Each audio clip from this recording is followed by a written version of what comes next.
That it was so equivalent. There was so many scenes that was just revamped from Love Jones and put into this doggone movie. It was Love Jones, the freaking remake. It was the remake.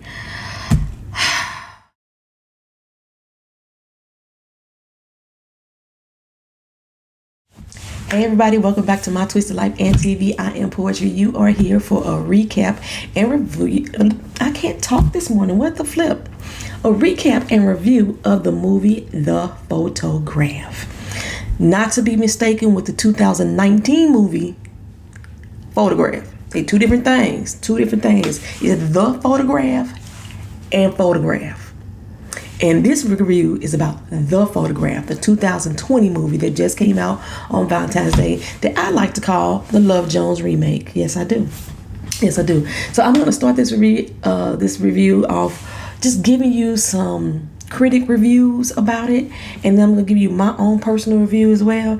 When I first saw about the movie, I saw nothing but positive things. Everybody was like, this is the movie you gotta go see. It's so loving. It's so endearing. Yes, black people for the win. You know, that's all I was seeing. And then one of my viewers, I'm gonna make sure I say your name. I know who you are, but I'm gonna make sure I say it when I get to it. Said, that's all I seen was not good stuff. So I had to go on a hunt for the not good stuff to try to do a fair comparison here. So I'm gonna start off first. The very first one I saw, this is from BET. BET says, is Photograph the new Love Jones?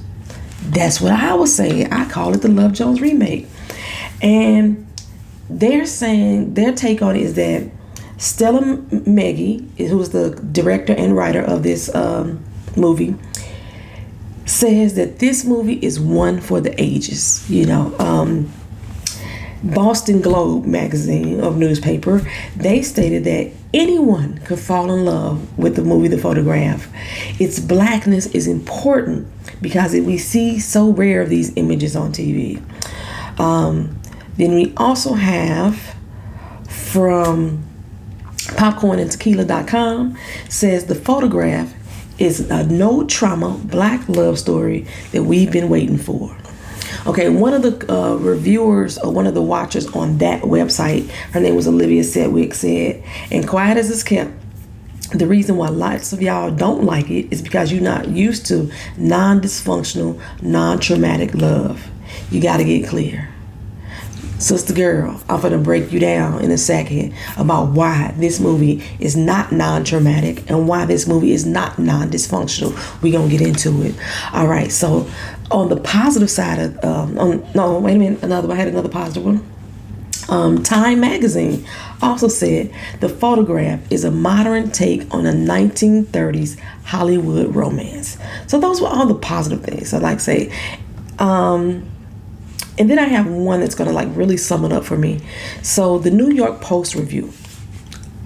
Let me tell you, first of all, I agree wholeheartedly with this statement.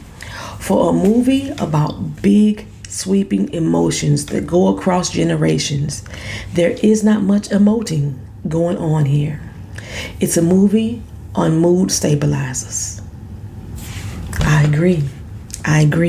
This was a very melancholy feeling that was supposed to be surrounding this big, emotional, joyous, happy love.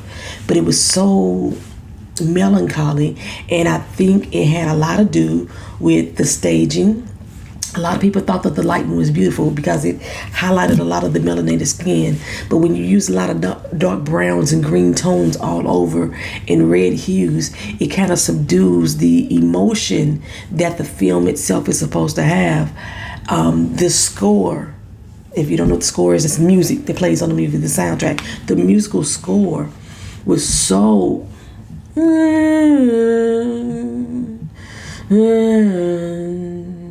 Yeah, it was like that through the whole movie, which brings you this drab fucking feeling that I was yawning. Seriously, y'all, I was yawning in this movie. Like, why the fuck am I sleepy? It's 12 o'clock in the afternoon. Why am I getting tired watching this fucking movie? It wasn't that it was a boring movie, but the musical score, when you listen to really slow jazz or what is the word? When you throw on the atmosphere, the sound of the waves and the water, and the really relaxing music, you get really fucking relaxed. And that's exactly what I was doing in the movie theater. I was like, whew. All right, now let's keep going. That's exactly how it was. All right, so from The Guardian, they stated that the photograph, that they gave it 2 stars. They said the star charm, which is Issa Rae LaKeith Stanfield, can't save an underdeveloped romance. I do agree that this romance was very underdeveloped. Also, from IndieWire says is that if only the story that surrounded was as strong and well crafted as the locals and the people who populated it, the photograph would have been more worthy of affection. As it stands, it just never quite develops into anything more. They gave it a B-, y'all. They gave it a B-. You know when the teacher gave you a B-, it's because they really didn't want to give you a C. They saw you did some effort. Yeah, they gave it a B-. You get an A, a B, a C, a D, and an F on the grade scale. So out of 5 stars, they gave it a B-. 3.5 stars, basically, is what IndieWire review gave. Okay, and my opinion, I'm gonna go ahead and get that to you too. I'm gonna read verbatim what I wrote, because I wrote this exactly when I came out of the theater. I say y'all exaggerate everything. The photograph was not the groundbreaking, drama-free love story that we all need to see. I had seen so many posted articles state that fact. It was okay. A lot of y'all missed that I said it was okay. But okay, it was okay. It was Love Jones, the remake, sans the intentional hurt. If y'all don't know what the word sans mean, that means without. In Love Jones, they intentionally hurt one another. In this movie, they didn't. There was a lot of backstabbing and bite back in that movie. Relationships just totally falling apart. And most of it was intentional hurt. This movie lacked that. They didn't even raise their damn voices to argue with each other, even when they was upset. I said there was a selfish kind of love that showed that women still ain't the prize or worthy to be chased after. And that she still needs to be apologetic and or ashamed for forsaking love, for going after her own dreams. The twist. I knew what the twist was in the first 3 minutes of the film. I knew what that twist was in the first 3 minutes. And to me, the character Michael Block, who was played by LaKeith Stanfield, he was Shannon in A Fall from Grace. Did y'all see that movie? I didn't review it because I wasn't on YouTube at the time. He was Shannon in A Fall from Grace before Shannon became Ashtray Bitch. He was him. He was quite charming, and you didn't understand why he was so charming. He had this strange charm about him. It was alluring. That's what Michael was to me. He was corny as fuck, but he was strangely attractive and alluring. Okay. And the difference between Shannon in The Fall from Grace and Michael here, their love or their attraction or their bond did not grow over a few months as in The Fall from Grace. It happened through a storm. This whole movie took place in 2 weeks. 2 weeks. I don't know if y'all realize that the whole movie took place in 2 weeks. Okay. Like I said, the soundtrack was melancholy, although alone those songs would have been jams. I like jazz. I like sappy music. I love but together as a musical score, no, it was a yawn. L'Oreal, he added the comedic element that I needed to still give it my time, because I probably would have fell asleep. And if I got too sleepy, I would have got up and walked out and went home. But L'Oreal kept the comedic element in the film that made me want to go ahead and give it my time. Like I said, it was cute. It was a cute film, but it's not worth all of the extra praise about this being the movie for the ages for Black people. It was the love romance that nobody has ever experienced before, that we just ain't never seen on TV before. That's a lie. It's a fucking lie. But like I say, I'm not saying don't go see it. I think that you should go see it so you can formulate your own opinion on it. Now, in my comment section, Dorlinda Tracy TV, hey girl, hey. She said that she absolutely loved the discreet love scenes. And she loved the storyline and the acting. I thought the acting was superb. They carried their lines that I didn't see, like they were struggling to find who their character was supposed to be in the acting. I thought that was superb. The storyline was cute. It was cute, you know what I'm saying?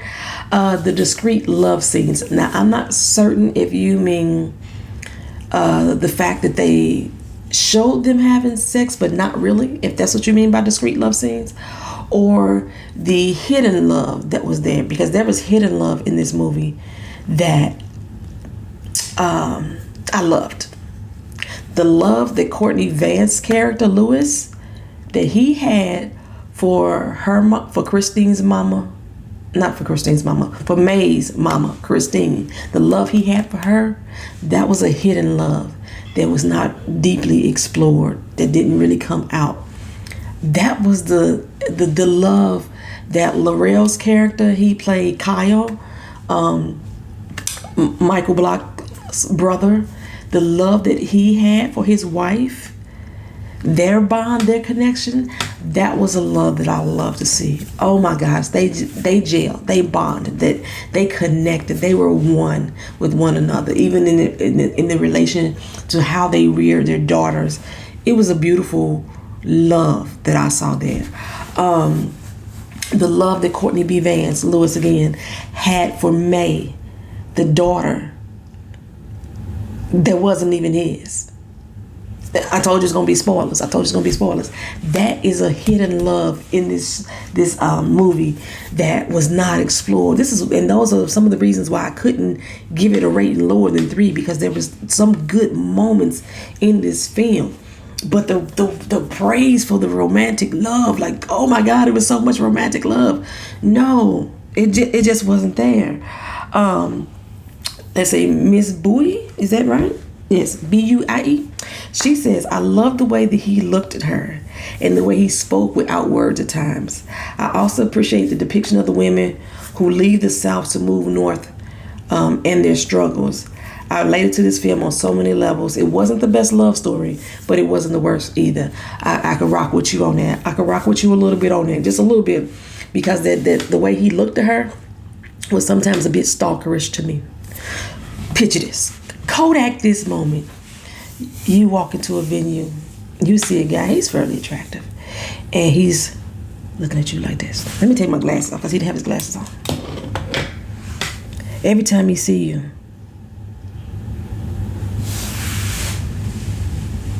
that's the look he give. When he walk up to you like,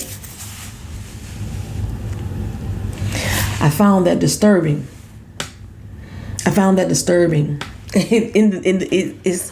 I don't know if that's just LaKeith's nature. Every time that motherfucker looked at her like that, I wanted to take my camera out and snap a picture, say, get out, motherfucker, something is wrong. Wake the fuck, snap up out of that shit. That mesmerizing stare you trying to give her was not sexy to me at all. But somebody may love it. You loved it. I ain't gonna even. Keisha Charmaine says it was lovely but anticlimactic. I agree. I so wholly agree. That was a good way to put it. Because that's all I can say. It was cute. Let's see. It's Ray said that she kind of felt like I did as far as my commentary. She went with her boyfriend. He hates romances, but he did it for her. We thought it was a cute movie, but it left something to be desired. You wanted to support Issa Rae, so I went, even though it's not the best movie. Okay, SCP is the one that said, I saw a lot of people saying it wasn't good. I haven't actually seen any praise. And that's, like I said, that's all I saw was praise on it. Dorlinda Tracy also said she's the only one who don't like Love Jones. I didn't like Love Jones either, girl. I did not like Love Jones either. What I loved about Love Jones was the poetry.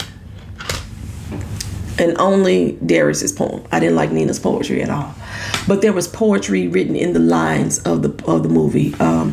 And majority of my friends on Facebook who was praising this movie, what they liked about the movie, I believe, was the poetry, because all of them are poets too. So let's go and get into it. I done talked a whole lot. I done talked 15 doggone minutes. Like I said, the movie The Photograph came out in 2020 on 2000 on February 14th. Starring LaKeith Stanfield and Issa Rae LaKeith Stanfield. When I made a comparison to it for Love Jones, let me break this all down. Okay, so Keith Stanfield plays a character named Michael Block. Michael Block is a photographer and a journalist. And to me, he is comparison to Nia Long in the regards of being the photographer. May, which is played by Issa Rae, is a museum curator, and she's comparable to me being Darius Lovehall. He's a novelist.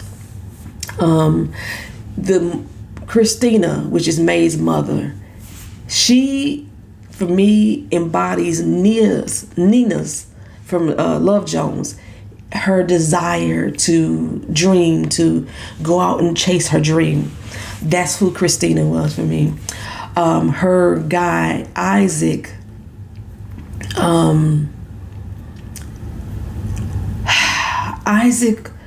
he had some characteristics of Darius, but he had some but for the most part, he kind of was a standalone character, in a sense. Kyle, who was played by Laurel, is Savon. He was Savon. His wife, Asia, was Savon's wife. Sans the emotional hurt that was created by Savon. Okay. Issa's friend Rachel, that was Josie. Darius's friend Andy, he was Hollywood without the backbiting. That's what he was. And then we also had Courtney B. Vance, like I said, as Lewis, and Christina's mama was Violet.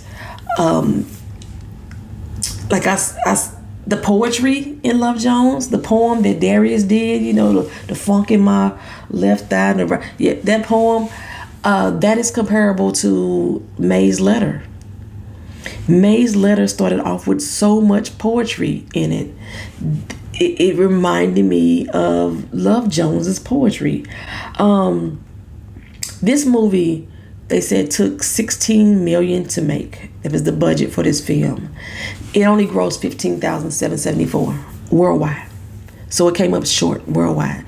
So if people still go out and support the movie, then maybe they can, come out on top a little bit here. But it didn't do well as far as how much money they spent to make this movie. And I was very unclear about why it cost so much. Maybe because they used the Queen's Museum.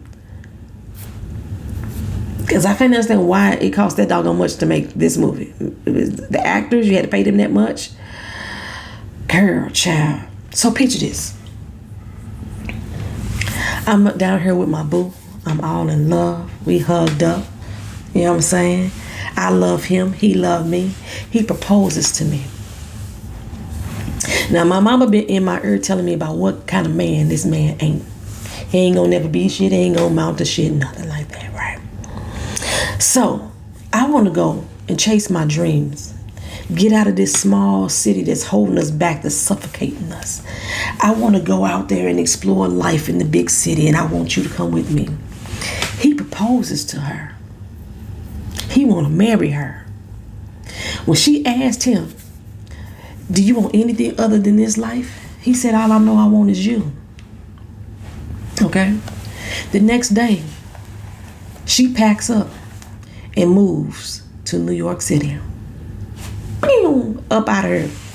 She don't leave a note, not a Dear John letter, nothing. She gets on a Greyhound bus, giddy as can be, on chasing her dreams up to the NYC, to the Big Apple, right? Was that love? Was this the beautiful love that y'all talked about? Was that the beautiful love? Or was the one day that we saw of them being together and the moments that he spoke of how she was able to capture him in pictures that y'all thought was the beautiful love? But the man who just confessed how much he loved you and you just confessed how much you loved him, he just proposed to you, said he wanted to marry you. You took off, left him behind without a word. Where is the love? Where is the love? After 3 months, you pick up the phone and you call home. Who you call? You ain't call your mama house. You ain't call your man house. You call your best friend. That's the first person you thought to call. Where is the love? Okay. She finds out at this particular time her mama has passed. And it just happened. So now she has to get back on a plane or a bus and make her way back to Louisiana for her mama's funeral. Now, what she finds out before she even makes that trip, that the man that she loved, that he loved her so much, that just wanted to marry her 3 months ago, is now married. Now, at the beginning of this doggone movie, we open up with her asking him about this chick that's always coming around. He ain't studying her. That's what he say. All I want is you. I don't see nobody but you. But within 3 months time frame, not only did he see her, he married her. The same woman that he said he wasn't bothering. Where is the love? Did he marry her to spite Christine? Because if he did that, then that's emotional trauma. That's emotional baggage. That's emotional drama that's already starting to seep through this doggone movie. At the very beginning, when Christine questioned him about the girl, the jealousy that she was feeling, the insecurity that she was feeling, that's emotional baggage. That's emotional drama. That's emotional trauma that's seeping through this film that they say don't exist in this movie. She so concerned about some woman that he say he ain't worried about. He ain't even thinking about. But just 3 months, within 3 months of her leaving, he married this woman. Married. Okay. Where is the love, y'all? Tell me, where is the love in that? Okay, so she comes back to her mom's funeral. He don't even show up. He don't even bother to show up. He don't give a phone call. He don't bring about a tuna casserole, a bowl of greens, some cornbread, nothing for the repast, nothing. This is a small podunk little town. Everybody know everybody. And you didn't even have the common decency or courtesy to say, I'm sorry about your mama, man. Or Christine, I'm finna mix the names up a little bit. I'm gonna get it straight. He didn't have the common decency to pick up the phone. Why? Because he was moved on with his wife that he got married to in less than 90 days. Because she only been gone 3 months. Okay, so the best friend drives her over because she want to go talk to the man. Drives her over, and he getting on his little fishing boat with the woman. I can't remember if the girl looked pregnant. She looked pregnant to me. He's holding her hand and they was walking on. I was like, she can't be pregnant already because it's only been 3 months. She can't be showing like that already, right? It's only been 3 months. So I might have been wrong about the pregnancy. It might have just been her outfit. But they walking on the boat hand in hand, and so she's heartbroken. She's bitter. She's hurt. She don't know what to do with herself. So she leaves again. 4 years later, she decides to sell her mama's house. So she makes her way back to Louisiana with little May, 4 years old at this time, holding little May's hand. And who did she happen to run into? Isaac, the man she drove away from without a word, without a phone call, the one who had just proposed to her, but who actually married somebody else within the 90-day period. She sees him. He sees her. She don't know what to say. She don't know what to think. She don't know how to feel. She got a knot in her throat. It's all she could do is look at him with regret. Regret that she's seeing him. Regret that she walked away without saying goodbye. All I know, it was regret written all over her face. He looking at her in the same way, just full of regret. He got words he want to say, things that want to come out of his mouth, words that he didn't speak that should have came out of his mouth. That's what he want to say to her, but he says nothing other than, you want to come over to the house with me and my wife The woman that I married after you left within 90 days, I'm still with her 4 years later. You want to come on by the house? No, I don't want to come by the house. I'm going to take my ass back to New York. Back to New York. He looking at the little girl, smiling, asking her name, whatever. I think he asked her age too, maybe. I don't remember. And in my mind, I'm saying, you ain't going to ask if this your daughter. You ain't going to ask if this your kid. No. You don't care that much, or you don't want to know. You don't want to know if this is another man's baby. Although you got married. And I believe had children as well. I think that's what the girl said. He had kids too. Mm-hmm. You don't want to know about that. Men can't take you being with somebody else even though they not with you. They can't take that shit. Okay, so he never asked her. He drops her off at the bus station and she's angry. And I can't see if I think she's angry because he didn't ask. She angry because he didn't ask her to stay. She angry because she left him and he moved on with his life. She's angry to the point that she don't even want him to get out and open the door. But when she walks away and goes into that bus station, she breaks down. Everything that she's been holding in for the last 4 years, every regret, every shame that she felt from walking away and leaving the love of her life, she let it out. Now we open up the movie with her talking about how she wished, the one thing she wished in life was that she could have loved harder, that she didn't walk away from the people that she loved so much, that she wish she knew how to love. And then you hear this little child in the background just laughing and playing. That's the same. In the first 3 minutes, I knew who the fuck it was. I knew that she left whoever she was going to leave. She had a baby by them. And now she regretted it. You knew that within the first 3 minutes of the movie if you was paying attention to the words that was coming out of her mouth and the fact that you heard that child off in the background laughing and she looking over at that child. She cutting the eyes over there with regret and joy at the same time. You knew it in the first few minutes of the movie. Okay, my eyelashes are falling out. Okay, so Michael Block. Like I said, he's a photojournalist. He's going around New York taking some pictures or whatever. But he's doing this interview about the Louisiana oil spills and how it affected the fishermen. And this one particular man named Isaac, he got an interview set up with him. Now, while he's going down to New Orleans, we learn that he has a girlfriend or had a girlfriend who don't even want to see his ass no more. Don't come around no more. She's in New Orleans. So he's already been in a long distance relationship with this girl. So we learned that in this scene on his way to New Orleans because he was talking to his boy, Andy. Andy's an intern who tried to move up in the world, right? So we learned that about the girlfriend and she don't even want to talk to his ass no more. Yada, yada, this, yada, yada.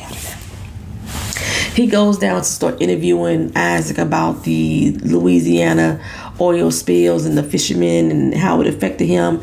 And he's noticing the photographs around the room. And he comes onto the picture of Christine, Isaac's old love. And they started the story about what happened to them, why they're not together anymore, how she hated to take pictures, and how he's saying that one his biggest regret is letting her leave. And if he wouldn't have let her leave, or he would have chased after her, that if that's the one thing he could have did, he would have went after her, but he didn't. Here it is 30 years later, and his pride is still sitting there holding him to Louisiana instead of going after the woman that he loved. Now he done got married. He was with her when she came back with the baby at 4 years old. I don't know how long his marriage lasted because the wife wasn't around now. They didn't say if the wife had died or if they got divorced. They didn't say none of that. We don't know none of Isaac's other backstory after May left for real. So we don't know what happened with him. All I know is right now, he got nothing but pictures that Christine took. I keep saying May. He got nothing but pictures that Christine took all over. He is still pining after his woman. He wish he could have been with her all his life. That's all he ever wanted. But his pride kept him from going after her. His ego stopped him from going after her. Where is the love? Where is the love? The selfish love is what I'm talking about. The selfish love. So Michael goes back to New York and he learns that Christine was in New York. And she recently passed away. So that's when Issa Rae, who is May, who I keep messing the name up, she goes to a safety deposit box. She finds the photograph of her mother and 2 letters. The photograph is the exact same photograph that Isaac had in his house. Which when they... I know you can make duplicates, but she didn't make no duplicate in the scenes that we saw. So I was like, how she get a photograph of herself? And he got a photograph too. And why she keep that one photograph? Why did she keep that one photograph? So she said her mama left her poetic letter saying, read this first. And then after you read this, and I need you to then give this second letter to your daddy. Okay. So he wants to now find out more. Michael wants to find out more about Christine. So he goes to May and, try to get whatever he could find on her. Pictures, photographs, whatever he could find information on her. And he's attracted to her. She's attracted to him. He has those lovingly gazes. That stare that y'all love so much. That he's looking at her. He's a little bit tongue-tied when he speaks. Like I say, a little bit corny, a little bit awkward, but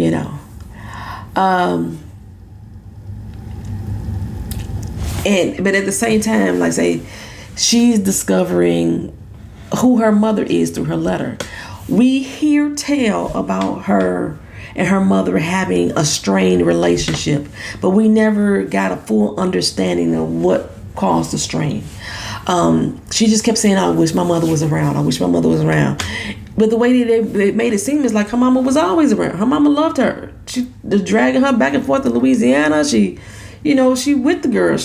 But the way that they spoke it is that her mama didn't have no relationship with him, which kind of paralleled Christine's relationship with her mama, Violet. That was another strained relationship that I didn't fucking understand. I didn't know if her mama was a drunk, if her mama was the town hoe, or what was going on with Violet. Violet, the actress that played her, has very heavy eyelids, so it looked like she high all the time, so I wasn't sure about that. But you saw some random dude come in and she drinking her drink, and then she told Christine that she had to leave. It was time for you to move out the house. Maybe you was too grown for something like that. And I didn't understand it. I didn't understand the tension, the animosity, but I do understand the parallel of how Violet was with Christine. Was, I guess, supposedly how Christine was with May. She just didn't know how to show her child love. They kind of explained it away with her mama being sick and she knew she was dying, and that's why she treated her the way that she did. That didn't make no fucking sense to me. That didn't make no sense to me at all. And maybe that's why May's mama, Violet's mama Christine's mama put her out, because she knew she was dying too. Because 3 months later she was dead. That was one parallel, So Christine, like I say, wrote this loving letter to her daughter, explaining how she wished she could have loved her more, and then telling her about her relationship with Isaac. So as May is learning her mother's relationship with Isaac through this letter, Michael was learning the relationship from Isaac's perspective through his interview. Okay. But like I say, Michael Block was so smitten by Issa Rae's beauty that he was like, I gotta see her again. I gotta figure out a way to, talk to her, what have you. Gotta talk to her.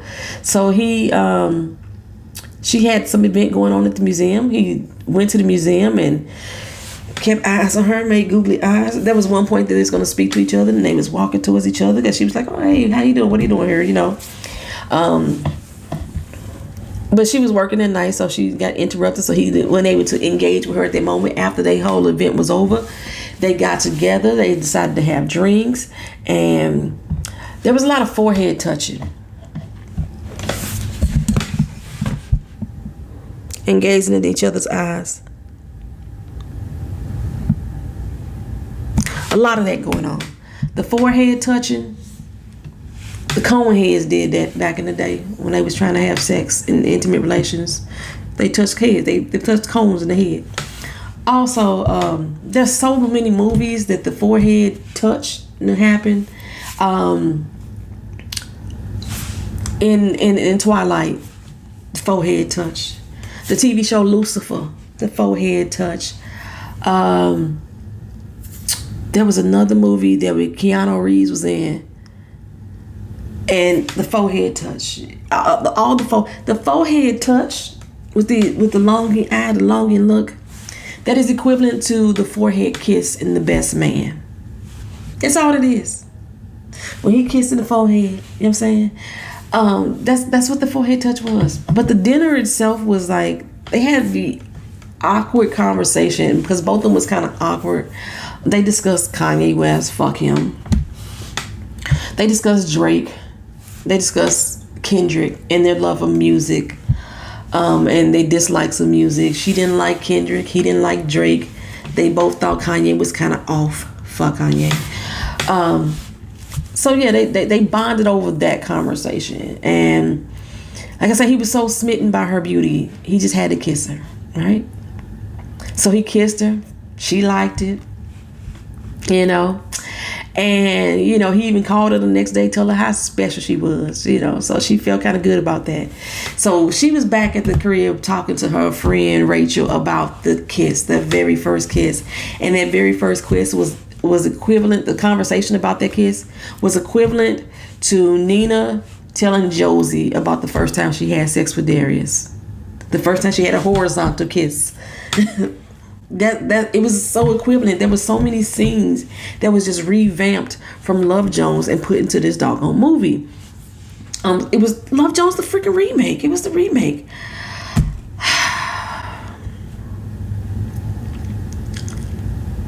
I mean, yeah. So from there, he in love. He's in love now. He's at the crib talking to Kyle, his brother, about her. And Kyle's like, you already in love. You already caught up. This was Savon talking to Darius, you know. You already caught up. You know, don't jump into this too fast. Don't do it.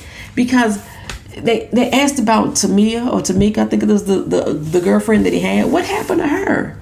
Well, she didn't even want to see me. And his brother like, that's good. You strung her along for 4 years. He had a 4-year long distance relationship with this girl that he strung along. And his brother say, it ain't the first time. This is what you do. This is your MO, bruh. The emotional trauma, the emotional stress, the emotional drama. It's all wrapped up in this. Because there was no arguing, because there was no baby mama drama, does not mean that there was no drama or emotional stress and trauma in this doggone movie. There was. He was non-committal. He was in a 4-year relationship. He couldn't commit. And evidently he had did this before. And according to his doggone nieces, they were supposed to get married. Get married.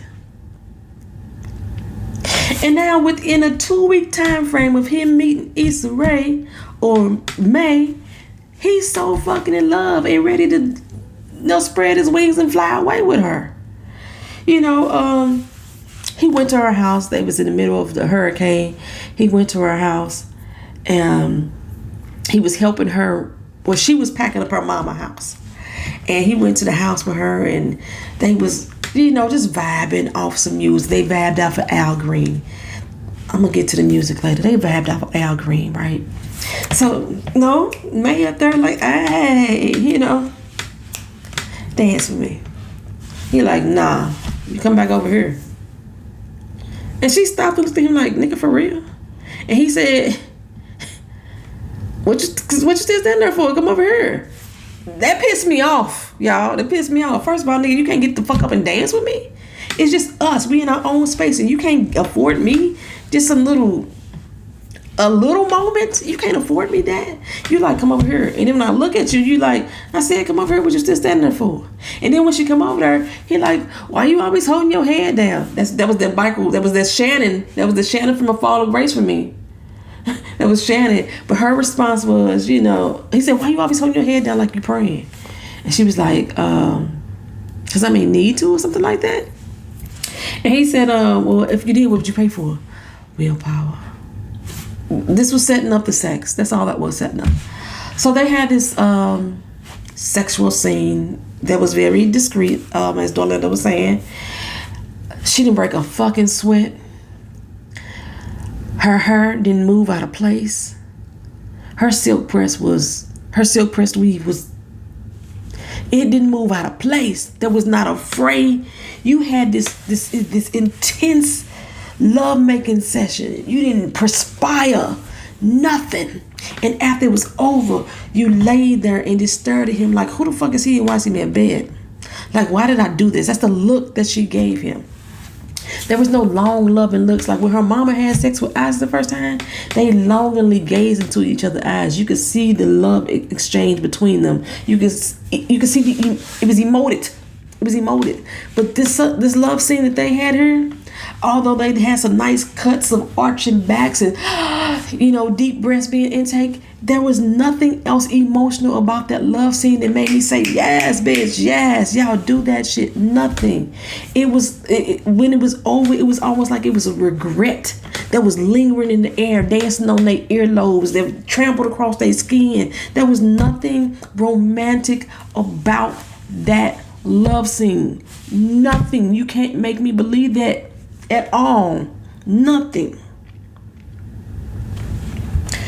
Okay, so the building got evacuated. They goes off to the brother's house. One of my petty pet peeves about this whole movie. After the little storm blew through, they walked out on the street together. When they walked out on the street together, there was Darius and Nina walking there past the little water fountain holding hands. It was the same scene. They walked out on the street together. My petty pet peeve. This is petty, y'all. Trash cans everywhere. Everywhere. Not a bit of trash. In New York. That's not common on a normal day. But they had this storm and there's trash cans blowing everywhere. But ain't no trash anywhere. None. Okay. Branches everywhere. Everywhere. Not a car alarm blaring. Not even a branch fall on a car. Nothing. That was some petty pet peeveness of me. Another petty pet peeve of mine was the music, like I said. Back when Christine and Isaac was together, young Isaac, it was set 1984. One of the pet peeves I had for them was the music. Yes, we listened to Luther, we listened to Patty, we listened to Anita Baker, but these were young 20-somethings, early 20-something kids. Maybe 19. She was definitely out of high school. He was out of high school. He was working on the fishing dock, just like his daddy, who wasn't gonna be yeah. Okay, so they was always blasting Patty and Luther, and at that age, 1984, hip hop was alive. Run DMC, LL Cool J, The Furious 5, Cool Mo D, Big Daddy K. It was alive.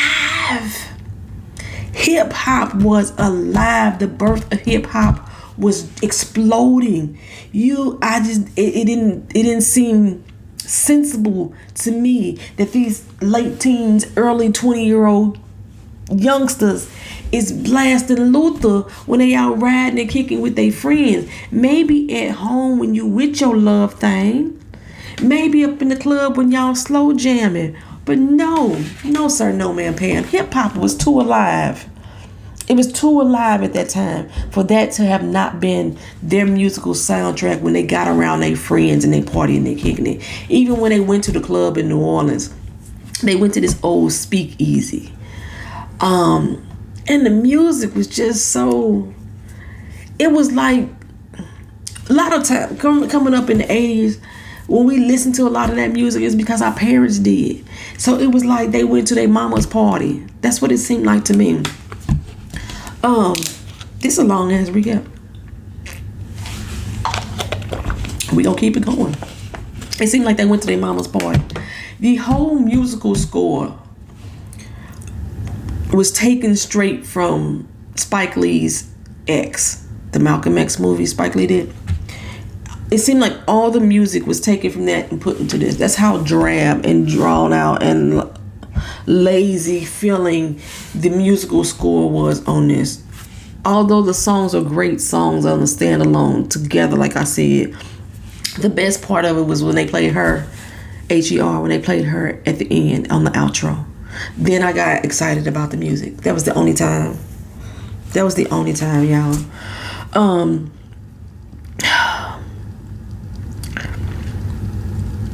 So let's see. Where am I going? Because I'm talking too much. I think I'm talking too much.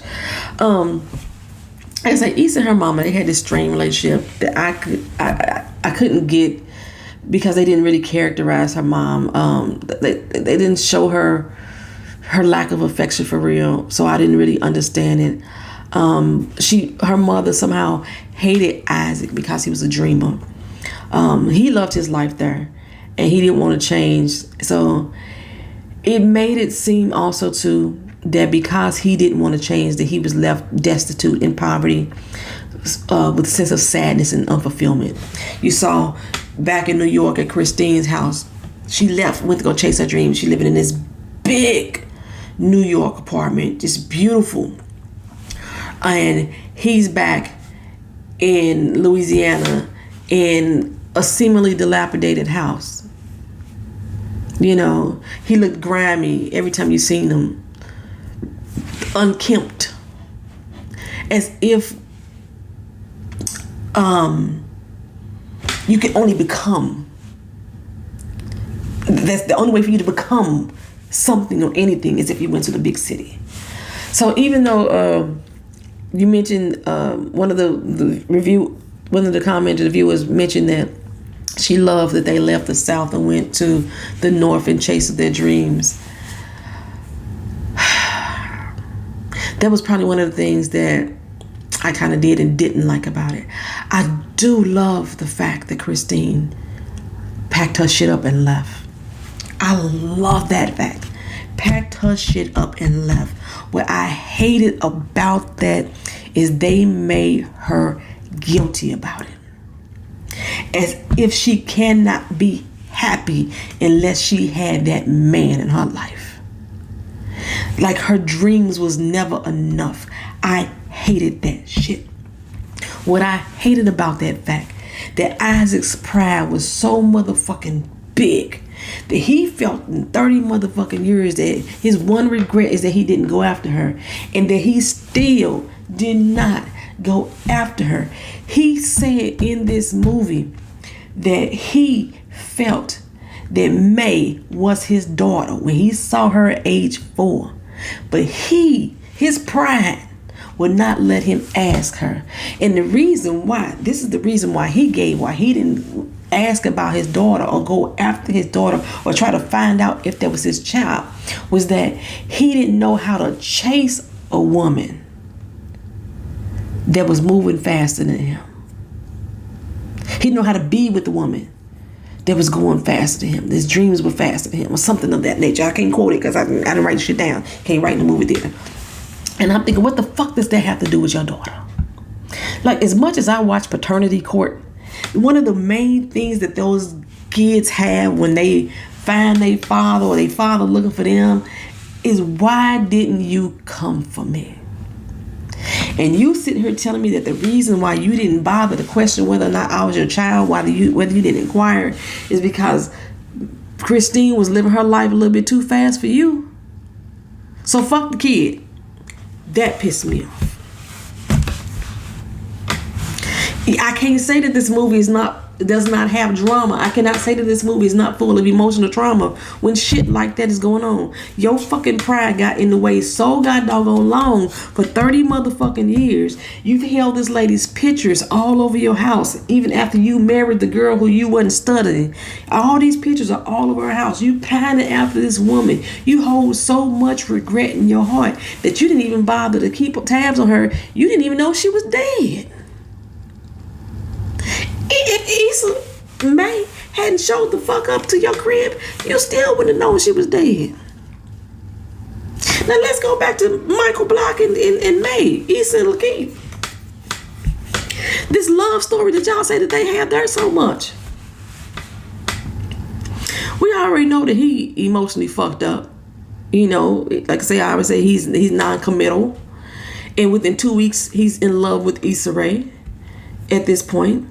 He got the dream job. He got his dream job. Just like Issa's mama got the dream job. His dream job was in London. When he found out he got the job, he didn't bother to tell her. Matter of fact, he ghosted her ass the same way her mama ghosted Isaac. She went to go chase her dreams. He went to go chase his dreams. Now, mind you, he said, I want to be with you. And she's like, it's not practical for us to be doing no long distance relationship. It's not practical. I don't want to be practical. I want to be with you. He said that. Christine told Isaac she wanted him to go with her. I don't want to leave you behind. I want you to come with me. And he said no. And Issa, May, she said no. So Michael went on to London on his merry little way. He didn't think about her. He didn't pick up the phone and call her. Say how you doing. He ain't do none of that. He ain't do none of that. He went on London on his merry little motherfucking way. But he was so smitten and so in love with her. And if he hadn't have showed the fuck up back in Louisiana when she went to go meet her real daddy for the first time, if she hadn't have been there, she still would not have known, because he was leaving for London in a few days. He wouldn't have called her up and told her a motherfucking thing. He wouldn't have. But he saw her face. So they spent a couple days in Louisiana retracing the steps of her mama. They even went down to New Orleans to that same little speakeasy that her mama and, you know, they reenacting it all together. May feeling so good, she like, we should move here together.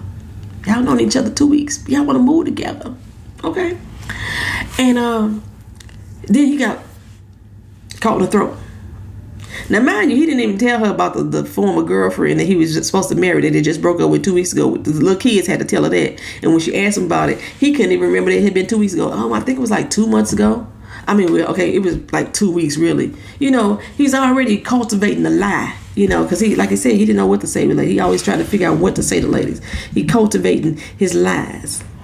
You know, I already was pissed off about the fact that motherfucker wouldn't get up and dance with her. They gonna tell her to come over by him. You know what I'm saying? Like he annoyed that she's still standing there wanting him to dance. I was pissed off about that shit. And so he took off to London. I'm not mad at him for going to London. I'm not mad at him for going to London. I'm not even mad at her for chasing him, because I've done that. I followed a man across the country. I've had a long distance relationship where I went back and forth with a man, and I loved the fuck out of that dude. I did. The reason why we ain't together now has nothing to do with how I felt for him. So many outside things played a factor in it, and then he cheated. But still, okay. But I didn't find out he cheated after the fact. But still, in both cases with Isaac and Christine, Michael did not go after her, even though he claimed he wanted to so bad. With Michael and May, he wanted her so bad, he didn't go after her either. She went after him. She had so much regret that she didn't say the things that she wanted to say, that she wanted to try to work it out with him, that maybe she could do it with him, that she took her ass to London with some damn Kendrick Lamar tickets or somebody that she don't even like, you know, compromising what she liked to be with him when he didn't think two shits about her. He wasn't finna come back for her ass. He was going to live his best life. Even though he had some regret, he wished he had some shoulda, woulda, couldas. He wished he could have did. He wasn't going after her. Issa May went after him, and in Christine and Isaac's situation, he never went after her either, and she regretted it all her live long day. But the crazy thing is, at 3 months pregnant, that's when she met Lewis, the man who Issa thought was her daddy.